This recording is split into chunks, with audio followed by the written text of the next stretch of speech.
सबसे पहले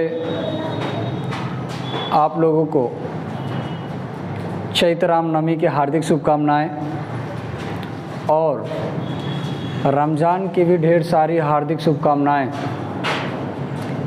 हम लोग लगातार टेंस पढ़ रहे हैं और टेंस में आज हम लोगों को फ्यूचर परफेक्ट टेंस पढ़ना है और फ्यूचर परफेक्ट टेंस के बाद फ्यूचर परफेक्ट कंटिन्यूअस टेंस समाप्त करने के बाद हम लोग मॉडल ऑक्सिलरीज वर्ब पढ़ेंगे। जिस तरह से आप लोग सपोर्ट कर रहे हैं, टीएस एजुकेशन सेंटर आप लोगों का तहे दिल से शुक्रिया अदा करता रहेगा और हम लोग अपेक्षा करते हैं कि आप लोग हमारे चैनल की मदद करते रहिए। आज हम लोगों को पढ़ना है फ्यूचर परफेक्ट टेंस, पूर्ण भविष्य काल। इस टेंस में किसी सब्जेक्ट के द्वारा इस टेंस में किसी सब्जेक्ट के द्वारा भविष्य काल में किसी कार्य का पूर्ण रूप से पूरा करना या समाप्त करना पाया जाता है। जैसे सीता खाना पका चुकी होगी, भविष्य में काम समाप्त होना दिखाया जाता है। और इस टेंस की सहायक क्रिया विल हैव और शैल हैव होता है। शैल हैव का प्रयोग आई और वी सब्जेक्ट के साथ, जबकि विल हैव का प्रयोग शेष सभी सब्जेक्ट के साथ करके मेन वर्ब मुख्य क्रिया का तीसरा रूप प्रयोग करते हैं। आइए देखते हैं।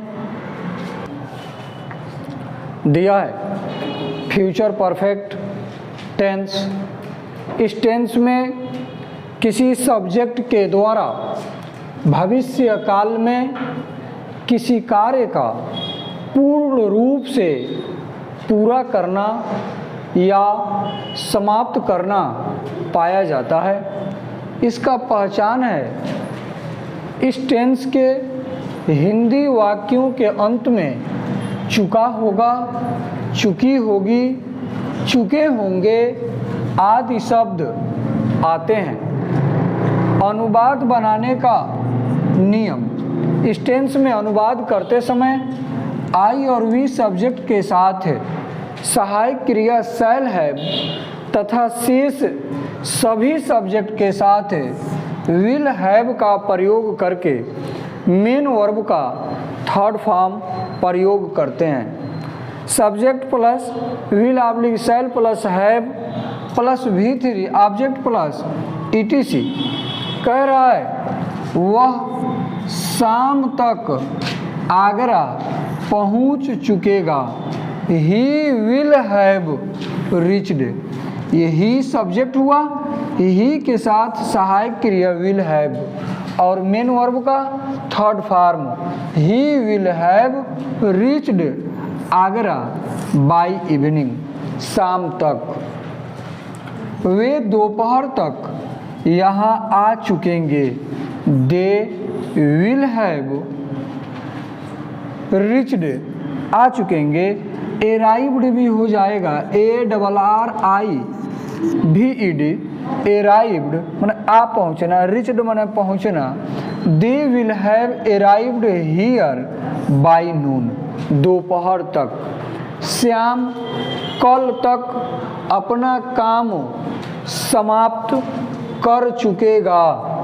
तो Shyam will have finished his work, Shyam अपना काम समाप्त कर चुकेगा कल तक, बाय टुमारो, कल तक। फ्यूचर टेंस में कल की अंग्रेजी टुमारो लिखते हैं।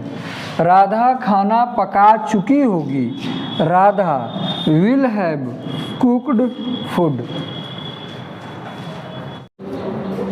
दिया निगेटिव सेंटेंस, यदि वाक्य निगेटिव में हो अर्थात वाक्य नकारात्मक हो, हिंदी वाक्य के बीच में नहीं शब्द दे दिया हो, तो ऐसे वाक्यों का अनुवाद करते समय, ट्रांसलेट करते समय सबसे पहले हम लोग सब्जेक्ट लिखते हैं। सब्जेक्ट के बाद सब्जेक्ट के अनुसार सहायक क्रिया विल या शैल का प्रयोग करके नॉट लिख देंगे और हैव के बाद वर्ब का थर्ड फॉर्म, मुख्य क्रिया का तीसरा रूप, उसके बाद ऑब्जेक्ट और ऑब्जेक्ट के बाद अदर वर्ड का प्रयोग कर देते हैं। जैसे दिया है, वह शाम तक कपड़े नहीं धो चुकेगा, तो सबसे पहले इसका सब्जेक्ट लिखेंगे ही और ही के साथ सहायक क्रिया विल।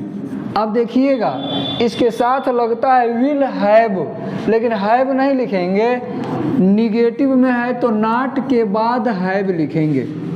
अक्सर कंफ्यूज्ड हो जाते हैं लोग कि क्या करें। तो सबसे पहले सब्जेक्ट, सब्जेक्ट के अनुसार सहायक क्रिया विल या शैल, उसके बाद नॉट और उसके बाद have, he will not have. अब मेन वर्ब का तीसरा रूप, तो वाश्ड, द क्लॉथेस, और शाम तक बाय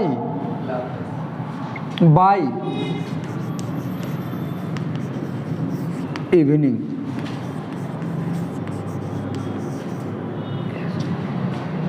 ऐसे ही ढेर सारे अनुवाद हम बनाएंगे। जैसे बता दिया गया, वह शाम तक कपड़े नहीं धो चुकेगा, वैसे ही तुम सुबह तक दिल्ली नहीं पहुंच चुकोगे। You will not have reached Delhi by morning, सुबह तक नहीं पहुंच चुकोगे। मैं 4 मई तक ताजमहल नहीं देख चुकूंगा। I shall not have seen the Taj by 4 May, मैं तुम्हें सोमवार तक नहीं मिल चुकूंगा।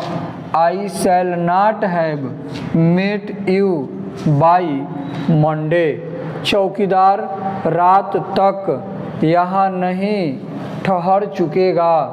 दी वॉचमैन, वॉचमैन मतलब चौकीदार, the watchman will not have stayed here by night. चौकीदार रात तक यहाँ नहीं ठहर चुकेगा।